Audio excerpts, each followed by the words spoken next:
Aaron Gong. I drive this 2020 Subaru BRZ, and I've tested the Maxxis VR2.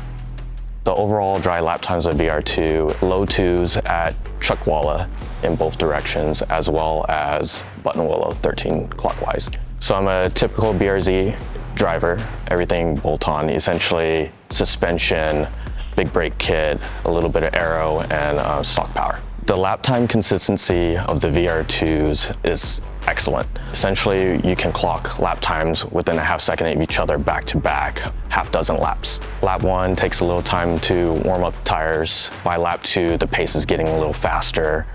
By lap 3, I'm getting the peak time. And essentially, you can hold that peak time within a quarter second for the next 2 laps. And then you can still hold it within a half second of that peak lap time for the remainder of the session. So in terms of braking performance of the tire, it's very progressive. You're able to control without triggering ABS. You're able to carry a lot of speed on corner entry. You can essentially cut the distance of the braking zone by a significant margin compared to some other tires I've tried. In terms of steering response of the tire, is actually very responsive. You're able to get the car to pitch how you would like and essentially carry a lot of entry speed. So if you were setting up for a hot lap at sunset, essentially you can go wide and pitch the car almost immediately because the tire is very responsive. And once you carry all that speed, you can carry it through mid-corner, you can adjust if you need to, but essentially on exit, you get a little bit of slip to get that nice exit. In terms of cornering performance of tire, for me, I'm able to carry a lot of entry speed and adjust the mid-corner, and the tire is able to respond depending on how I want to adjust for that exit. And once you're on full throttle on exit, the tire really just wants to just carry all that speed. In terms of exit, it's very clean. The handling of the VR2s at the limit is very progressive. The tires themselves let you know when you're at the limit.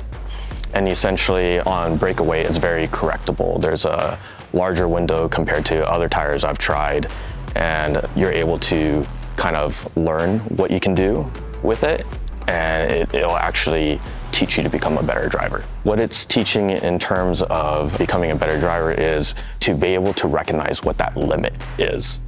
It's screaming at you, and when it stops screaming, then you know that you're already at the limit and it's probably already too late. But if you're able to notice that responsiveness and communication from the tire, you are able to correct ahead of time, and you won't blow up your lap. In terms of the VR2's heat cycle performance, it's excellent. From track day to track day, you're able to sustain that time. So your peak lap times could be the first track day, and they don't really fall off after that until maybe your 7th track day. All those heat cycles, you're doing 3 to 4 sessions a track day, and even up to now with 100 laps, I was able to set a pretty fast time at my last track day. So on the first track day, essentially it's the compound release. So it's a little bit squirrely, trying to break in the tire. You'll need to scrub it for at least 1 session. After that session, you'll get your peak lap time. Then on the next track day, the times may say fall half a second.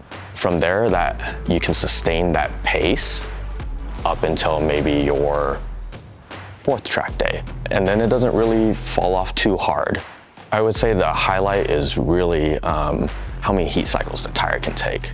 As somebody who is casual track day goer, we like to try and make tires last. So to be able to sustain a quick lap time, it may not be the fastest, but it can help the budget for the year. The typical driver I would recommend the VR2 to is somebody who's looking for a double duty tire. This tire can withstand a lot of heat cycles, as well as have a pretty quick pace.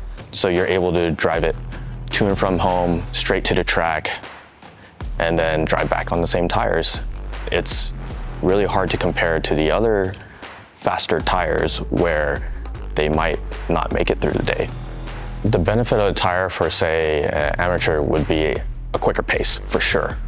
for an immediate driver is learning to find the limit of the tire, since the tire is able to communicate to you.